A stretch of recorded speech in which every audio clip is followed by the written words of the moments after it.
penyampai anda, Alia Cik. Saudara, penularan wabak corona telah melanda di benua Asia pada tahun 2019 dan telah melanda ke seluruh dunia, tidak terkecuali negara Malaysia sejak awal tahun ini. Saban hari kita dikejutkan dengan kes positif dan kes kematian yang meningkat dan rakyat menjadi semakin panik. Isu pandemik COVID-19 ini telah bermula dengan penularan epidemik yang tersebar secara meluas sehingga tidak mampu lagi dikawal dan boleh mengakibatkan kematian secara singkat. Oleh itu, Pertubuhan Kesihatan Sedunia iaitu WHO telah mengisytiharkan coronavirus sebagai darurat kesihatan dunia. Perdana Menteri Malaysia kita iaitu Tan Sri Muhyiddin bin Yassin telah mengumumkan pelaksanaan Perintah Kawalan Pergerakan iaitu PKP yang telah bermula 18 Mac secara berperingkat. Petugas Barisan Hadapan atau frontliner adalah di antara golongan yang berusaha bertungkus lumus mengekang penularan wabak COVID-19 ini. Mereka juga telah mengorbankan banyak masa dan tenaga demi kesejahteraan semua rakyat Malaysia. Selain daripada berjauhan dengan keluarga, mereka juga adalah di antara golongan yang paling berisiko tinggi untuk dijangkiti virus ini. Maka jelaslah di sini pelbagai cabaran yang dihadapi oleh mereka. Saya nampak Nasha tengah pakai baju kerja tu sebelum balik kerja ke macam mana? Sebelum balik kerja. Dan dekat mana tu Nasha? Saya dekat PPUM. Nama diberi Muhammad Ashraf Ishak. Saya sekarang bertugas di Jabatan Sejarah Malaysia APM di Angkasa Puri. Saya Azman sebagai rider Foodpanda. Yang kita tahu memang ada COVID tu sebab dia dekat depan kita. Memang ada staff nurse yang memang positif COVID juga. Sekarang kita nak berhadapi dengan orang awam. Orang awam pun tak tahu. Nak masuk pun tak boleh. Sepatut kawasan merah tu tak boleh masuk. Dan tak boleh nak keluar.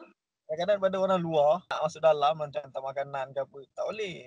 Sebelum PKP itu, pertama yang kita dapat lihat, kita sebagai pemain media ni macam mana kita nak tangani persepsi orang ramai ataupun persepsi masyarakat terhadap wujudan virus COVID-19 ni. Jadi selepas PKP dikuatkuasakan ni, kita dapat lihat banyak adalah penularan berita palsu disebabkan orang ramai berkurung di dalam rumah semasa PKP dan dari segi nak dapatkan liputan. Cabaran lain untuk kami sendiri sebagai penguat media lebih terdedah kepada bahaya. Antara cabaran yang sering saya hadapi ialah ke mana cuaca yang tidak mengizinkan lah.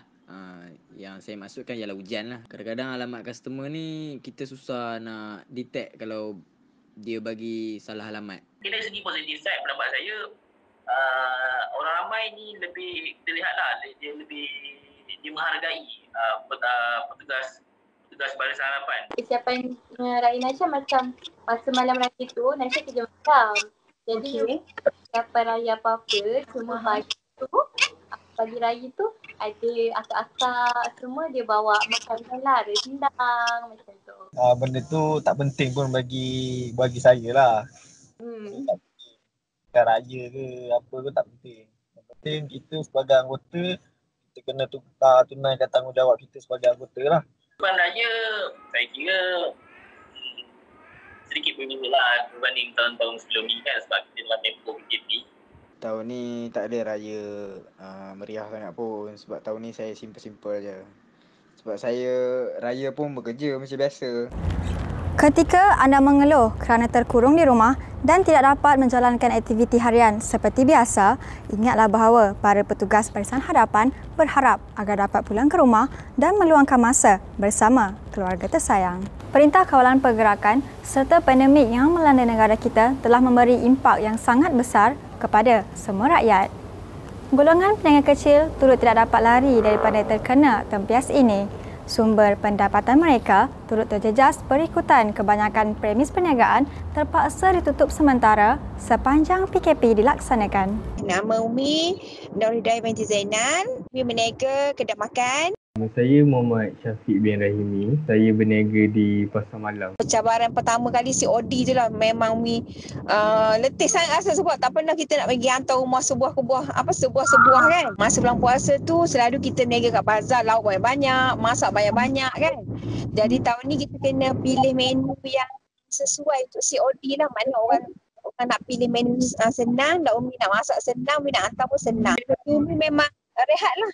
3 bulan tu memang tak ada kerja. Sebagai peniaga-peniaga kecil, agak terjejas dengan MCO ni. Cabaran terbesar saya adalah saya kekurangan supplier. Masa PKP ni, seperti yang semua orang tahu, pasar borong banyak ditutup. Ada supplier pun telah meningkatkan harga. Salah satunya sebab bila berpuasa, kebanyakan orang akan mencari makanan untuk berbuka. Ini adalah satu peluang di mana saya boleh berniaga, menawarkan pelbagai juadah untuk menjual kepada pelanggan-pelanggan saya. Saya still berniaga secara online dan juga saya berniaga di luar rumah saya lah. PKP ni baik dia ada, buruk dia pun ada kan. Kita dapat rumah bersama keluarga, kita mengamalkan kebersihan, maknanya kita dengan sekarang ni, lepas tu kita dapat ada rumah, kita dapat fikir apa kita nak buat untuk perniagaan kita. Ini merupakan cabaran yang sangat besar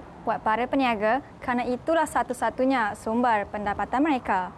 Namun, terdapat beberapa kawasan di mana kerajaan negeri turut membantu memberi insentif bagi meringankan beban para peniaga dan juga usahawan tempatan. Aktiviti rutin harian kita sememangnya telah terjejas. Segala kebebasan untuk keluar bekerja, beriadah mahupun membeli belah tidak dapat dilakukan seperti sedia kala. Semua aktiviti perlulah dilakukan mengikut SOP yang telah ditetapkan oleh pihak kerajaan. Saya Doman Hakim bin Taufik Effendi. Saya berasal daripada Bandar Baru Bangis, Selangor. Saya merupakan pelajar daripada UiTM Kampus Puncak Alah. Antara cabaran saya sebagai seorang pelajar yang hadapi adalah pembelajaran secara ODL atau nama lainnya ialah online distance learning. Saya seorang pelajar yang suka bergiat aktif dalam aktiviti CSR yang diadakan oleh universiti. Adakah persiapan saudara Lukman dan keluarga? Kami kini mengikuti SOP yang telah diarahkan oleh kerajaan lah raya tahun ini, ialah kami menyediakan 2 benda, iaitu satu temperature gun dan yang kedua ialah hand sanitizer. Usaha mencegah penularan wabak COVID-19 ini sememangnya telah mencipta norma baru dalam kehidupan masyarakat kita sekarang. Namun, lama-kelamaan kita sudah terbiasa dengan norma baru itu.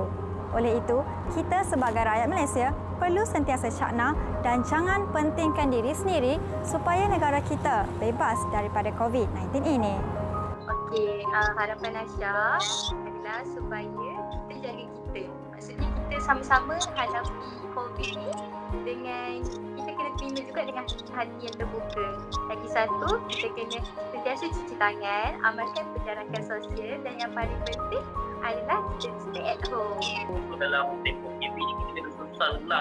Kita tak boleh nak keluar, kita tak boleh nak balik kampung, kita tak boleh nak beli banyak sangat kan. Kita senang di kemudian hari supaya di hari ni jangkitan COVID-19 dapat kita putuskan. Kita banyak bersabar lah yang menetapkan anda yang tak boleh balik kampung, yang pelajar tak boleh balik jumpa ibu bapa tu. Sebabnya apa kerajaan buat ni untuk kebaikan kita bersama. Saya cakap untuk banyak bersabar lah sebab benda ni insyaAllah kita semua bersabar hadapi cubaan dan cabaran yang dihadapi kita ini. Pandemik yang berlaku ini telah menjejaskan ekonomi negara serta rakyat kita. Semua lapisan masyarakat turut merasakannya. Pandemik berlaku ini merupakan pertama kali yang berlaku di negara Malaysia sehingga menimbulkan resah dan gelisah dalam kalangan rakyat Malaysia. Namun, kita harus meletakkan 100% kepercayaan kita kepada pihak kerajaan dan pihak berkuasa. Akhir kata daripada saya, perkara ini tidak harus dipandang enteng dan janganlah kita mengambil mudah. Kerana sikap penting diri anda boleh membawa kesengsaraan kepada orang lain. Juga jaga kebersihan diri, jaga penjarakan sosial serta patuhi segala arahan yang dikeluarkan oleh kerajaan agar rantaian virus COVID-19 dapat kita hapuskan. #kita jaga kita, #duduk di rumah, #kita pasti menang. Sekian saja daripada saya, Alia Cik untuk wawancara 24.